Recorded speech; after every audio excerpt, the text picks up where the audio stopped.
Now, if you're someone that knows the importance of building strong legs, you've probably been familiar with, or maybe have seen others perform, the exercise known as the single leg dumbbell Romanian deadlift. That is a long name. However, it is a great exercise for building the posterior chain, our glutes and our hamstrings. It focuses on the balance and the coordination aspect in an exercise. And most importantly, it helps you address your weaknesses from one leg to the other. However, I've seen this exercise done incorrectly many times, and there's so many little tips that you can follow that can help ensure that you perform this correctly. So in today's video, I wanted to clarify some of the most common mistakes, and most importantly, show you how you can complete this exercise the right way. My name is Dr. Mike, and I'm a physical therapist providing tips on how to build strength and longevity with your body. Today, we're going to be breaking down the dumbbell single leg Romanian deadlift. This is a powerful exercise when it comes to building lower body strength, specifically unilateral strength. That's one leg at a time. Most people have weaknesses on one side compared to the other. And so when we can find exercises that are going to address those weaknesses, we see quickly how valuable these tools can be for our strength and rehab program. Now, whether you're someone that is trying to enhance your performance as an athlete, or maybe you are someone that is recovering from knee surgery or hip surgery, in both of those scenarios, this particular exercise can be so important for you when it comes to regaining and maintaining the strength in your lower body. Now, make sure to stick around to the end of this video because I'm going to cover one powerful tip that you have to do if you really want to unlock your potential with this exercise. But in the meantime, why don't we jump into how to perform the deadlift in the first place. So this is a single leg Romanian deadlift. And what people are normally going to do is they're going to start off with one leg out in front of them. That's the leg that they're going to primarily be putting pressure on. And they're going to have the dumbbell in their hand. And they're basically going to take the opposite leg off the ground. And they're going to really focus on bringing the dumbbell down, right?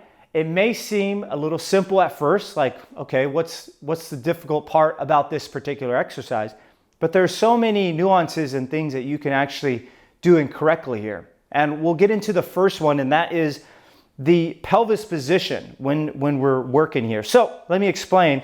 When you go down into this single leg Romanian deadlift, what I commonly see people do is they start to compensate by rotating their pelvis. So when I'm working here, this is going to really isolate this glute medius muscle. This helps stabilize our pelvis to keep it nice and symmetrical. However, when we're weak there, or we're having difficulty because the weight is too heavy, what will tend to happen is as you get to a point where you can't control it anymore, the pelvis begins to rotate outward. So people will think like, I'm performing many repetitions and it looks like I'm doing the exercise correctly, but as a result, their pelvis is rotating. And so what we want to focus on is when we do this, you want to think about this opposite hip actually pointing down towards the ground. So what you would commonly see is normally people are here, but I want you to really focus on staying squared with your pelvis here. That way, one of the cues I use is keep the opposite hip pointing towards the ground, because that will allow you to really focus on keeping the pelvis symmetrical without rotating the hip outward. Then you're going to really feel that isolation on the glute muscles in the back, okay?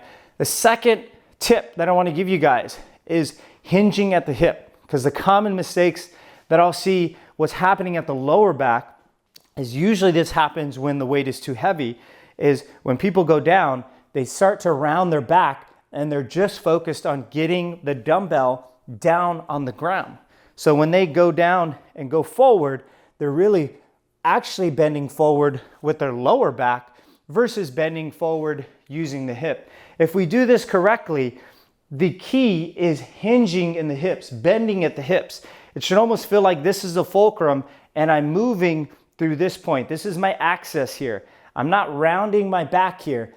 I focus on providing cues that say, keep your chest tall, and this is going to allow you to really hinge at the hip and then come forward. you might have to bend the front leg, the front knee, just slightly. It doesn't have to be straight, but you want to focus on a little bend in the knee and really focus on hinging at the hips as we come down, just like so. No bending of the lower back, okay? So we talked about the rotation of the pelvis. We talked about also what happens when we are bending at our lower back and not at our hips, right? We're compensating with other muscles that we're not supposed to be using with this particular exercise.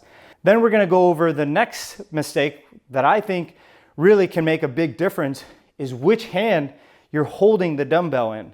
Now, I've seen previously some people use the dumbbell in the same hand as the leg that's set up in the front.